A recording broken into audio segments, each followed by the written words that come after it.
नमस्कार. हॅलो 24 तास मध्ये मी मधुरा तुमचं मनापासून स्वागत करते. आज शिक्षणाच्या वाटा रुंदावत चाललेल्या आहेत आणि तितकीच स्पर्धा देखील वाढली आहे. करिअरच्या वेगवेगळ्या संधी आहेत. बिझनेस कसा करायचा, स्टार्टअप, बँकिंग, आयटी, कॉमर्स क्षेत्रातील संधी, त्याचबरोबर आरोग्यविषयक तक्रारी आणि समस्या या सगळ्याविषयी मार्गदर्शन आपण ह्या कार्यक्रमातून जाणून घेत असतो आणि तज्ञ मंडळींकडून. आणि आज आपण चर्चा करणार आहोत शिक्षण तंत्रज्ञानाचा प्रभाव या विषयावर. आणि या विषयावर चर्चा करण्यासाठी आमच्या स्टुडिओमध्ये आलेले आहेत ह्या विषयातील तज्ञ नवनीतचे हे तज्ञ आहेत अमित गाला आणि अर्थातच त्यांच्या सोबत आहेत हर्षिल गाला.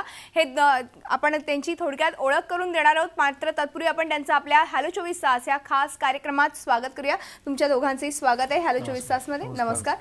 आज गेल्या अनेक वर्षांपासून नवनीत कार्यरत आहे वेगवेगळ्या गोष्टींसाठी आणि ह्या नवनीत विषयी आज आपण चर्चा करणार आहोत या दोघांशी. आणि तंत्रज्ञानाचा कसा प्रभाव शिक्षण क्षेत्राबद्दल आहे त्याविषयी आज आपण चर्चा करणार आहोत. मला पहिला प्रश्न विचारायचा आहे नवनीतला शिक्षण. नवनीत आज गेल्या अनेक वर्षांपासून आम्ही शिक्षण क्षेत्रात आहोत. ऐकलेलं आहे नवनीतचं नाव. मला सांगा टेक्नॉलॉजीचा हा परिचय देण्याची खरंच गरज भासते का? हे स्टोरी गोज बॅक टू 2006 जेव्हा एज्युकेशनमध्ये टेक्नॉलॉजी नव्हती आणि बाकी क्षेत्रात फायनान्स सेक्टरमध्ये किंवा इंडिव्हिज्युअल लाईफमध्ये डे टू डे लाईफमध्ये टेक्नॉलॉजीचा वापर जोरात होता. ATM किंवा तिकीट रिझर्वेशन किंवा काही म्हणा, पण ते टेक्नॉलॉजीचा वापर एज्युकेशनमध्ये क्लासरूममध्ये नव्हताच. असं म्हणलं जातं ते चॉक अँड टॉक मॅटर.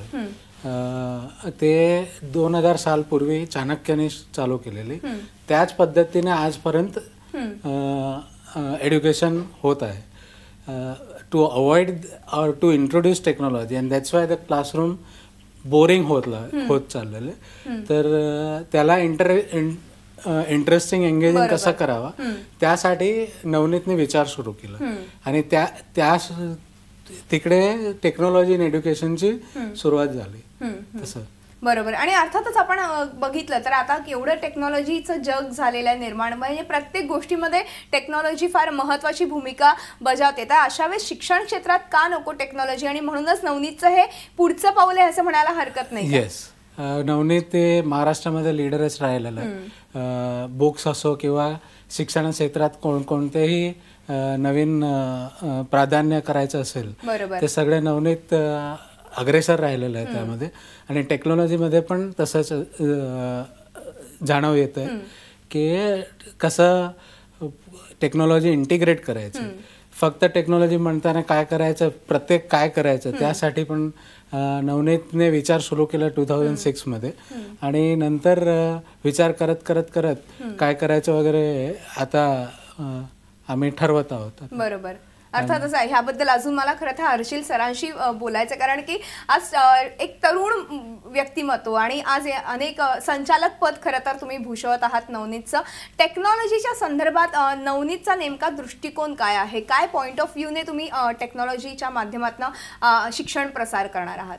जशी अमित भाईंनी सांगितलं की नवनीत टेक्नॉलॉजीमध्ये, कारण की एज्युकेशन फील्डमध्ये ऑलवेज नंबर 1 स्पॉटवरती आहे. महाराष्ट्र आणि गुजरात आपण बघते तो त्याच्यामध्ये आपण नवनीतनी डायजेस्ट चालू केली, K21 अपेक्षित चालू केली, तो ते ऑलवेज नेक्स्ट लेवल बघते काय आहे. आणि आपण वर्ल्डमध्ये बघते की टेक्नॉलॉजी ती इम्पॉर्टंट झाला आहे तो एज्युकेशनमध्ये का नाही. तो नवनीतचे जे फॅमिली मेंबर्स आहेत, जे प्रमोटर्स आहेत, त्यांनी सांगितलं की आपण टेक्नॉलॉजी करते आणि महाराष्ट्राचे जे बी मुले आहेत त्यांना टेक्नॉलॉजीतून कशी आपण बेस्ट एज्युकेशन आणि टीचर्सला कशी एक बेस्ट सपोर्ट देते ते थॉटतून चालू केला आणि खूप एक्सपेरिमेंट केले.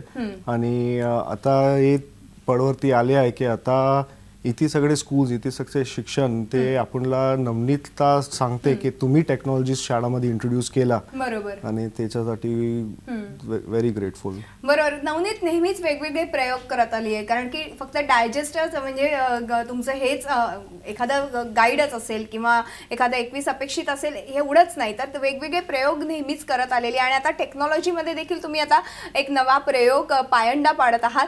मला एकूणच इसेन्स संदर्भात जाणून घ्यायचे, हे कोणत्या प्रकारचे त्यांनी सर्वे केले होते त्याविषयी काय सांगाल? ते प्रत्येक टेक्नॉलॉजी म्हणताना मोठा सेक्टर आहे. काय करायचं क्लासरूममध्ये टीचरला आणि स्टुडंटला बेनिफिट कसं होईल. नवनीतच्या सर्वे प्रोडक्टमध्ये एकच हे लक्ष असते की eventually it should benefit to the student, आणि ते स्टुडंटला बेनिफिट असेल तरच ते मोठ्या प्रमाणाने लागारू शकतात. बरोबर. तर तसं करताना आम्ही सर्वे केलं की काय पाहिजे टेक्नॉलॉजीमध्ये, एक्झॅक्टली काय करायचं ते संदर्भात आम्ही महाराष्ट्रातील शाळांना, त्याला शहरी विभाग नाही ग्रामीण विभागात पण आम्ही सर्वेला गेलो किंवा क्लासरूममध्ये काय आहे, काय परिस्थिती त्या काळाची होती आणि कसं टेक्नॉलॉजीमध्ये बेनिफिट होईल, कसं शिक्षक, कारण शिक्षक म्हणताना ते 18 वर्षापासून 60 वर्षापर्यंतचे आयुचे शिक्षक असताना टेक्नॉलॉजी अडॉप्ट कसं करणार, त्याला युजर फ्रेंडली कसं करायचं, त्याला कन्सिस्टन्सी कसं ठेवायचं. कारण शाळामध्ये ब्लॅकबोर्डवरून स्क्रीनवर जायचे हे मोठा मायग्रेशन आहे. 2000 वर्षाचा इतिहास आहे ब्लॅकबोर्डचा. त्याला कॉम्पीट कसं करायला, त्याला रिप्लेसमेंट, त्याला कॉम्प्लिमेंट कसं करायचं, यासाठी ग्राउंड लेवलचे फॅक्ट्स जाणून घ्यावे हे महत्त्वाचे होते. म्हणून आम्ही 1200 शाळांमध्ये सर्वे केलं. वेगवेगळे विषयामध्ये काय असणार, काय पॉसिबिलिटीज असणार, कसं काय अडॉप्ट करणार शिक्षक वगैरे. कारण शिक्षकने अडॉप्ट नाही केलं तर तुम्ही काहीही करा ते वेस्ट जाणार आहे. त्या म्हणून आम्ही तिकडून सर्वे केलं आणि सर्वे नंतर आम्हाला जाणवलं की वर्गात टेक्स्टबुक हे महत्वाची आहे, पाठ्यपुस्तकाने महत्वाचं आहे. तर आम्ही हे ठरवलं की आपण पाठ्यपुस्तकला ऑडिओ व्हिज्युअल स्वरूप द्यायचं, कम्प्लीट पाठ्यपुस्तक ऑडिओ व्हिज्युअल स्वरूपात. म्हणजे डायजेस्टिव्ह सिस्टम तुम्ही एक वाचून घ्या, पाचन क्रिया, किंवा तुम्ही एक ॲनिमेशन व्हिज्युअल मध्ये पहा की अन्न कसं, पाचन क्रिया कसं हे होतं, प्रक्रिया कशी असते त्या, हे पाहिलं तर स्टुडंटला जास्त कळणार आणि टीचरला कमी वेळात ते शिकवता येतं. तर हे संदर्भात आम्ही तसं प्रत्येक विषयावरून आम्ही ठरवलं की काय करायचं काय नाही करायचं. आणि आता आम्ही 3000 क्लास शाळामध्ये, महाराष्ट्राच्या 3000 शाळामध्ये किमान 10,000 क्लासरूम मध्ये ऍक्टिव्ह आहोत. 10,000 क्लासरूम मध्ये डिजिटल लर्निंग आता करत आहोत आम्ही. आणि आता खरं तर काळाची गरज आहे डिजिटल लर्निंगची. स्टुडंटला आम्ही आमच्या फिलॉसॉफीमध्ये कसं आहे की आता स्टुडंटच्या फर्स्ट ब्रदर और sister is technology, because they can touch technology, they can feel technology, they can talk to technology and they relate to technology much faster. ते हे फिलॉसॉफीमध्ये टेक्नॉलॉजीला मतलब student will engage with technology much faster. बरोबर. त्या अनुषंगाने किंवा त्या विचारांनी खरं तर तुम्ही आता हे पाऊल टाकलेलं आहे. आणि आता तुम्ही सांगितलं जवळपास एवढ्या क्लासरूम्स मध्ये डिजिटल लर्निंग सुरू आहे, हेच फार मोठं आहे. कारण की आज जर बघितलं तर टच स्क्रीनचा जमाना आहे किंवा डिजिटलायझेशनचा जमाना आहे. तर अशा ह्याच्यामध्ये आपला विद्यार्थी किंवा भारतातला विद्यार्थी हा पुढे जावा आणि त्याने खूप चांगल्या पद्धतीने शिक्षण घ्यावं हे सगळ्यांना वाटतं आणि नवनीत नेहमीच त्यामध्ये अग्रेसर राहिलेला आहे. या संदर्भात अनिल पाटील यांनी प्रतिक्रिया दिलेली आहे, पण ऐकूया ते काय म्हणतात ते, त्यानंतर आपण आपल्या चर्चेकडे वळूयात. मी डॉक्टर अनिल अप्पासाहेब पाटील, चेअरमन रयत शिक्षण संस्था, की जी संस्था या देशातील सर्वात मोठी संस्था आहे. चंद्रग्रहण, सूर्यग्रहण आपण 3 गोल वर्गात काढत होतो. एक उजवीकडे फिरतो, एक डावीकडे फिरतो, याची सावली त्याच्यावर पडते, पाठ करत होतो आणि आपण मार्क मिळवत होतो. खरोखर चंद्रग्रहण बघितलं का तुम्ही कधी? नाही बघितलं. मग पाठांतरातलं करून ते पेपरात लिहिलं म्हणजे तुम्हाला आलं का? हृदयाचा म्हणतो हार्ट अटॅक आला, पाठांतर आहे, रक्तवाहिनी बारीक झाली, गठळी झाली, त्याच्यामध्ये अमकं झालं. पण ज्यावेळी तुम्ही खरोखरच हृदयाचं पंपिंग करत असताना कसं होतं आपण ते बघितलं, हृदयाची वाहिनी बघितली, कॅथेटर कसा टाकला जातो, ब्लॉक कसा दिसतो आपल्याला, मुलगा कधी विसरणार नाही तुम्हाला. या ज्या गोष्टी केव्हा आल्या गेल्या, ज्यावेळी डोळ्याचा वापर करा. त्यामुळे तुमच्या ज्ञानेंद्रियाचा वापर हा शिक्षणाच्या मध्ये करणं मस्ट आलं गेलं तुम्हाला या नवीन चेंजेसमध्ये आलेले. आणि एक शिक्षणाची आता एक नवीन जी थीम येऊ घातलेली आहे त्याच्याकडे सुद्धा एनी टाईम एनीवेअर एनीबडी, कोणालाही शिक्षण मिळालं पाहिजे, कुठेही मिळालं पाहिजे आणि किती मिळालं पाहिजे. माझा वेळ सकाळी 8 ते 9 मला वेळ फक्त मोकळा आहे, तर 8 ते 9 मध्ये मला शिक्षण मिळालं पाहिजे. मला फिजिक्स घ्यायचं आहे, मला मराठी घ्यायचं आहे, मला अकाउंटन्सी घ्यायचं आहे, मिळेल. मला मुंबई युनिव्हर्सिटीची डिग्री नको, मला ऑक्सफर्डची पाहिजे, मिळेल. हा जो चेंज आहे, एनी टाईम एनीवेअर एनीबडी, ही जो आहे ना ओपन सोर्स, हे जे शिक्षणाचे चेंजेस येत आहेत, हे सगळे चेंजेस आता ह्या नव्या पद्धतीप्रमाणे आपण बघितलं पाहिजे. आता टेक्नॉलॉजी करत असताना सुद्धा लो कॉस्ट असली पाहिजे. ग्रामीण भागामध्ये काम करतोय, विद्यार्थ्यांना परवडलं असलं पाहिजे, म्हणून आम्ही LCDचा पर्याय घेतला. प्रत्येक शाळेमध्ये LCD दिला, लॅपटॉप दिला. देत असताना आम्ही देण्याची गरज कुठं होती, तर सायन्सला तुम्हाला सॉफ्टवेअर पाहिजे, मॅथ्सला पाहिजे, सोशल सायन्सला पाहिजे, कॉम्पिटेटिव्ह एक्झामिनेशनला पाहिजे. आणि हे सॉफ्टवेअर दिल्यानंतर एकाच वेळी शिक्षक नसला तरी सॉफ्टवेअरच्या माध्यमातून, टेक्नॉलॉजीच्या माध्यमातून जे ज्ञान तयार केलं ते आमचे शिक्षक देत आहेत, त्याच्यापेक्षा कैक पटीनं चांगलं आलं गेलं. कारण त्याच्यामध्ये एक ॲनिमेशनचा वापर केला गेला. तुम्हाला आपण बघितलं तर अतिशय बोलकी प्रतिक्रिया किंवा हा जो संवाद आहे फार महत्त्वाचा होता. कारण की त्यांनी सांगितलं लो कॉस्टमध्ये म्हणजे ग्रामीण भागामध्ये देखील हे शिक्षण पोहोचलं पाहिजे, या शिक्षणाची दारं जी आहेत ती खुली झाली पाहिजे. मला ह्याबद्दल थोडं विस्तृत सांगू शकाल का हर्षिल सर? त्याच्यामध्ये काय आहे की आपण बघते की महाराष्ट्रामध्ये शहराच्या आहे आणि ग्रामीण भाग आहे. मुंबई शहर, पुणे की नागपूर आहे, कारण आणि त्याच्या बाजूमध्ये लोणावळा आहे, सातारा आहे, सांगली आहे. तो एक अशी प्रोडक्ट डेव्हलप करायला लागते की जे एकदम स्टँडर्डाइज असते, की जे सगळ्यांना बरोबर एज्युकेशन देते आणि बेस्ट क्वालिटीच्या एज्युकेशन देते. तो आम्ही जेव्हा बी डेव्हलप करते, जे बी सिस्टम कॉन्टेंट एक डेव्हलप करते, ते तो ऑफकोर्स महत्त्वाचं आहे की स्टँडर्डाइज होते आणि बेस्ट क्वालिटीचे असते. पण जे पुरा सिस्टम टेक्नॉलॉजी जे अडॉप्ट करते, ते जसे अनिल पाटील सरनी सांगितलं की ग्रामीण भागाची शाळांसाठी बी एकदम इझी असते इन्स्टॉल करायच्यासाठी, यूज करायलासाठी. आणि ते सिस्टम अशी असते की टीचर जे टेक्नो सॅव्हिन आहे ते पण यूज करू शकते. आणि त्याच्यासाठी जे आम्ही टीचर्स ट्रेनिंग बी करते, तो ते अराउंड 10,000 टीचर्सला आम्ही ट्रेन केला असणार रयतमध्ये. आणि पुरा महाराष्ट्र आणि गुजरातमध्ये अराउंड 50,000 टीचर्सला ट्रेन केला असणार. टेक्नॉलॉजी कशी यूज करू शकते क्लासरूममध्ये, आणि ते फॉर्म्युला मुंबईला बी आपण यूज करू शकते, साताराला बी यूज करू शकते, आणि कुठे बी आपण जाते महाराष्ट्राला तिथे यूज करू शकते. बरोबर. महाराष्ट्राच्या कानाकोपऱ्यापर्यंत हे डिजिटल लर्निंग पोहोचलं पाहिजे. प्रत्येक भारतातलं मूल किंवा महाराष्ट्रातलं मूल हे जास्त चांगल्या पद्धतीने शिक्षण घेऊ शकेल, यासाठी तुम्ही हे पाऊल उचललेले. आपण एक छोटासा ब्रेक घेऊ आणि ब्रेक नंतर अशी चर्चा पुढे चालू ठेवूया. तेव्हा हॅलो 24 तास मध्ये वेळ झाली एका छोट्याशा ब्रेकची. कुठेही जाऊ नका, पाहत राहा आमचा खास कार्यक्रम हॅलो 24 तास.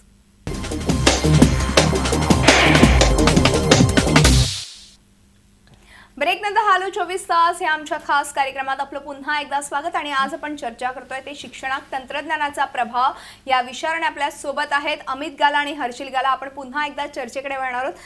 अर्थातच ही टेक्नॉलॉजी अतिशय महत्त्वाची टेक्नॉलॉजी तुम्ही घेऊन आलेलाच आहात. आतापर्यंत जवळपास 10,000 क्लासरूममध्ये ही टेक्नॉलॉजी सुरू देखील करण्यात आलेली आहे. नेमकी काय प्रोसिजर असते, कशा पद्धतीने ही लागू करण्यात आलेली आहे, त्याविषयी काय सांगाल? हाँ, तो एक क्लासरूम में कोई भी टेक्नोलॉजी लगाने के लिए the important parameters are, one is content, कि syllabus is of prime importance, कि syllabus कसं असणार आहे. ते syllabus is decided by the state government, and वो syllabus को जैसे हमने पहले बताया कि content development is of prime importance, so how it is syllabus specific and not general content. YouTube वगैरह में आपको जनरल कंटेंट मिलता है, लेकिन ये सिलेबस को लेके, जिससे बच्चे को जो सीखना है, स्टूडेंट को जो सीखना है, विद्यार्थी को जो सीखना है, वही चीज़ उसको मिले, रेडी टू यूज़ मिले. उसके लिए कंटेंट डेवलपमेंट की प्रक्रिया हमने शुरू की, जहाँ पे हमारे पास आज की तारीख में 150 से ज़्यादा टेक्नीशियंस, ऑथर्स, ये सारे ई-सेंस में काम करते हैं. और वो उसके साथ यूज़र फ्रेंडली टेक्नोलॉजी, ताकि जैसे 18 साल का टीचर और 50 साल का टीचर इजीली यूज़ कर सके. बिकॉज तभी 2006-07 के साल की बात करें, तभी अप्रीहेंशन टुवर्ड्स टेक्नोलॉजी कि हाँ सबको अच्छा लगता है लेकिन उसको अपनाने में बहुत डर लगता है। बरोबर। वो सीन में ये सारे एज ग्रुप को केटर करते हुए तो हमने ऐसे सोचा कि एक रिमोट से सारा टेक्नोलॉजी ऑपरेट हो। So content end technology development ठीक से होने के बाद कि पूरा इम्प्लीमेंटेशन बहुत आसानी से हो, टीचर उसको अडॉप्ट कर सके, बहुत ही कम ट्रेनिंग का एफर्ट लगे। क्योंकि जैसे हमने आगे सुना कि गांव-गांव तक टेक्नोलॉजी का उपयोग कैसे हो, प्रचार प्रसार होना चाहिए। और दूसरा हमने ये ध्यान में रखा कि जो एजुकेशन मुंबई शहर में मिलता है वही एजुकेशन आपको सातारा के किसी गांव में या औरंगाबाद के किसी डिस्ट्रिक्ट के गांव में वहाँ पे कैसे दे सके, तो स्टैंडर्डाइजेशन कैसे हो सके ताकि हर बच्चा उसके साथ रिलेट कर पाए। उसको ध्यान में रखते हुए पूरा कंटेंट एंड टेक्नॉलॉजी का डेव्हलपमेंट हुआ और वहाँ से सेल्स सुरू हुआ। अर्थातच मला ह्याच विषयावरती यायचंय कारण की ट्रेनिंग हा पार्ट सगळ्यात महत्त्वाचा आहे, त्यानंतर सेल्स हा पार्टही महत्त्वाचा आहे। त्याविषयी काय सांगा हर्षिल सर? तो मी स्टार्टिंग कशी केलं की नवनीतच्या जे पद्धती आहे की महाराष्ट्राला प्रत्येक डिस्ट्रिक्टमध्ये जाऊन आपण प्रत्येक स्कूलला टच करून हे डेमो दाखवायचे आहे की एक बी स्कूल अशी नाही पाहिजे की ज्यांनी ई लर्निंग के इसेन्सच्या सॉफ्टवेअर काय आहे ते नाही, त्याची माहिती नाही आहे। तो आम्ही स्लोली पण सडनली ते सेल्स टीम डेव्हलप केली आणि आज आमच्याकडे 100 जण आहे जे पुरे महाराष्ट्र आणि गुजरातमध्ये जाऊन डेमो दाखवते, सेल्स करते, कन्व्हिन्स करते टीचर्सला, प्रिन्सिपल्सला, ट्रस्टीजला की हे सॉफ्टवेअर तुमच्यासाठी महत्त्वाचं आहे, हे सॉफ्टवेअर तुमच्या स्कूलला कशी रेव्होल्युशनाइज करणार आणि हे सॉफ्टवेअरतून तुम्ही तुमच्या स्कूल जे ICSE के इंटरनॅशनल स्कूल आहे त्यांच्या संगती कम्पीट कशी करणार। आणि सेल्स तो एक महत्त्वाचा आहे जे ऑफकोर्स इम्पॉर्टंट आहे। आणि इंटरेस्टिंग आहे की आम्ही जेव्हा चालू केला होता तेव्हा आमची पहिली शाळा नाशिकमध्ये झाली होती, नंतर ठाणेमध्ये झाली होती आणि ग्रामीण भागांची शाळा खूप फास्ट होती अडॉप्ट करायला। आणि त्याच्यानंतर मुंबई शहरात की पुण्यातून शाळा आली ते केली की आता आम्ही करते। आणि त्याच्यानंतर मोस्ट इम्पॉर्टंट आहे की एक बार इन्स्टॉल केला त्याच्यानंतर आपण सर्व्हिस द्यायची आहे। माहिती आहे की हे डिफिकल्ट आहे स्कूलसाठी, जशी सांगितलं की ब्लॅकबोर्डतून स्क्रीनला यायला खूप डिफिकल्ट आहे। तो हँड होल्डिंग टीचरला, teachers training, information to students, hardware आता स्कूलमध्ये लावला तो मुलांना बी इन्फॉर्मेशन की हे तुम्ही तोडून नाही शकते, हे तुम्ही काय करून नाही शकते। अगदी छोट्या छोट्या गोष्टींकडे तुम्हाला आता लक्ष द्यावं लागणार आहे। आणि आतापर्यंत जवळपास मला वाटतं की नवनीतने जवळपास 5000 अधिक भाषांमध्ये पुस्तकं वगैरे तुम्ही आणलेली आहेत। तर मला विचारायचं की ह्या टेक्नॉलॉजीमध्ये देखील लँग्वेजेसवरती भर देण्यात येणार आहे का? आम्ही सुरू केलं सायन्स, मॅथ्स आणि सोशल सायन्समध्ये आणि आता लँग्वेज पण आमच्याकडे आहे। लँग्वेजला भार द्यायचंच आहे कारण सिलेबसमध्ये त्यांचा 50% शेअर इज ऑफ लँग्वेज, तर ते development and that is also important.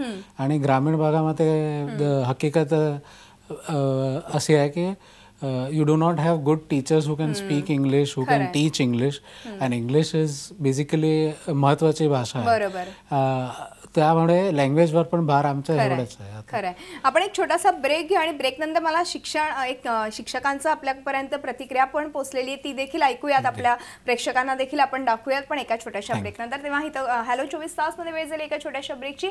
कुठेही जाऊ नका, पाहत राहा आमचा खास कार्यक्रम हॅलो 24 तास।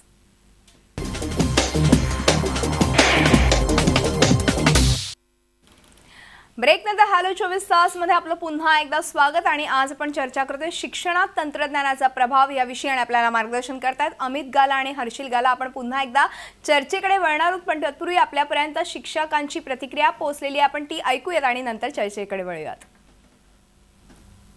एक आहे कॉर्क बॉल, दोन्ही बॉलमध्ये तुम्हाला डिफरन्स कळतोय, एक लाईट वेट आहे आणि एक हार्ड वेट आहे किंवा एक्स्ट्रा वेट आहे। मग तुम्ही अजून इकडे बघताय की त्या इमारतीवरून आणि ह्या दोन्ही इमारतींची उंची कशी आहे, सारखी आहे। आणि त्या दोन्ही इमारतींची उंची सारखी असताना वरून एकाने टेनिस बॉल टाकला आणि दुसऱ्याने कॉर्क बॉल।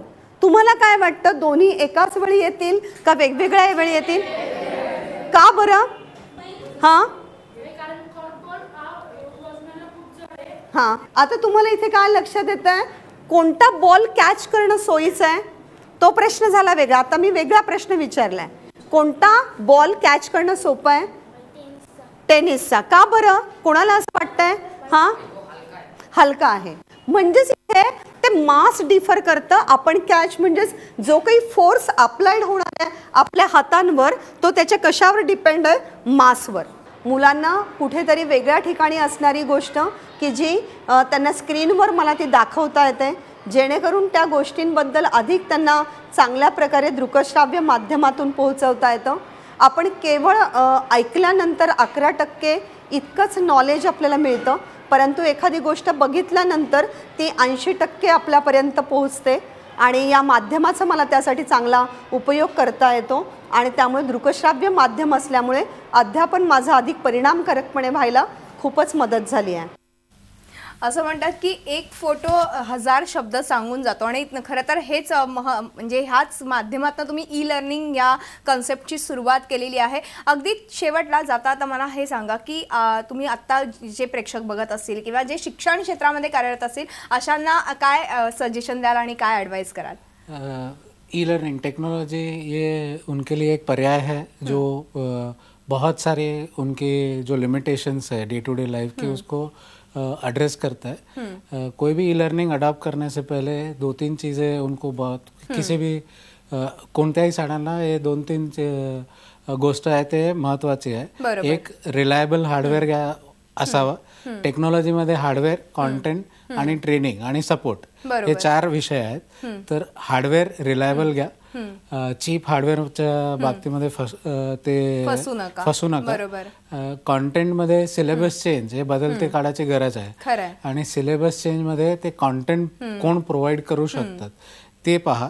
आणि एकदा तुम्ही डिसिजन घेतला, फायनान्शियल इन्व्हेस्टमेंट झालं, नंतर सर्व्हिस आणि सपोर्ट कसं सर्व्हिस आणि सपोर्ट लागणार ते कोण देऊ शकतं ते त्यांनी कन्सिडर करावं आणि नंतरच डिसिजन घ्यावं की कोणता ई लर्निंग प्लेयर त्यांना सपोर्ट करणार. खरं म्हणजे ते पार्टनरच शोधत आहेत. मतलब E sense is a reliable partner. आणि त्याच्यामध्ये ते थोडा ऍड करणार की टेक्नॉलॉजी सगळे शाळांमध्ये येणारच. एक्सपेरिमेंट करा, ट्राय करा, टेक्नॉलॉजीतून दूर नको भागा. आणि आपण खरं तर आता टेक्नो सॅव्ही झालेलो आहोत, तर आपण शिक्षण क्षेत्रामध्ये पण टेक्नो सॅव्ही व्हायला हरकत नाहीये. ज्यांना कोणाला ह्या संदर्भात काही अधिक माहिती हवी असेल तर आपला नंबर डिस्प्ले झालेला आहे. मात्र वेळ संपल्यामुळे आज आपल्याला इथेच थांबावं लागतंय. मात्र तुम्ही दोघेही आलात आणि खूप छान मार्गदर्शन केलं, त्याबद्दल मनपूर्वक धन्यवाद. थँक्यू. तेव्हा हॅलो 24 तास मध्ये आज आपण इथेच थांबतो. तुम्ही पाहत राहा झी 24 तास, रहा एक पाऊल पुढे.